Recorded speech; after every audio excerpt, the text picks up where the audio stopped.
എല്ലാവർക്കും നമസ്കാരം. ഓങ്കാരം ചാനലിലേക്ക് സ്വാഗതം. ഇന്ന് നമ്മളൊരു ആത്മീയ കഥ മനസ്സിലാക്കാൻ പോവുകയാണ്. ഒരു ഗുരുവും ശിഷ്യൻ്റെയും കഥ. ഒരു സ്ഥലത്ത് ഒരു ഗുരുവും ശിഷ്യനുണ്ടായിരുന്നു. ശിഷ്യൻ ഗുരുവിനോട് പറയുകയാണ്, ഗുരുജി, എനിക്ക് ആത്മീയമായി ഉയരണം, എന്താണ് ഞാൻ ചെയ്യേണ്ടത്? ഗുരു പറയുകയാണ്, ശിഷ്യ, നീ കടലിൽ നിന്ന് ഒരു കടലാസ് കഷ്ണം എടുത്തു കൊണ്ടുവരും. ഗുരു പറയുന്നതനുസരിച്ച് ശിഷ്യൻ കടലിലേക്ക് പോവുകയാണ്. കടലിൽ ചെന്ന് കടലാസ് കഷ്ണം എടുക്കാൻ ശ്രമിച്ചു. എന്നാൽ കടലാസ് കഷ്ണം വെള്ളത്തിലേക്ക് ഒഴുകിപ്പോവുകയും ചെയ്തു. ശിഷ്യൻ തിരിച്ചു വന്ന് ഗുരുവിനോട് പറയുകയാണ്, ഗുരുജി, എനിക്ക് ആ കടലാസ് കഷ്ണം എടുക്കാൻ സാധിച്ചില്ല.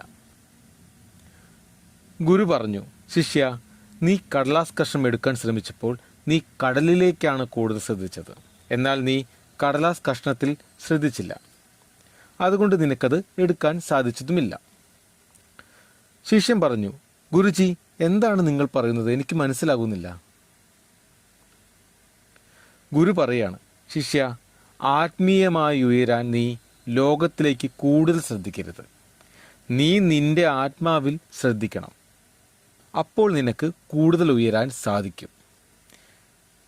നമ്മളെ ജീവിതത്തിൽ നമ്മൾ ഏറ്റവും കൂടുതൽ ഇമ്പോർട്ടൻ്റ് കൊടുക്കേണ്ട ഒന്നാണ്, നമ്മൾ ലോകത്തിലേക്ക് ശ്രദ്ധിക്കരുത്. നമ്മൾ നമ്മളിലേക്ക് ശ്രദ്ധിക്കുക, നമ്മുടെ ആത്മാവിലേക്ക് ശ്രദ്ധിക്കുക. തീർച്ചയായും നിങ്ങൾക്കും ഉയരാൻ സാധിക്കും.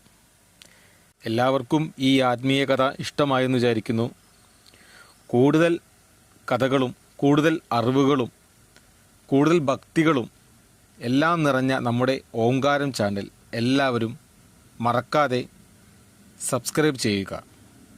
നന്ദി, നമസ്കാരം.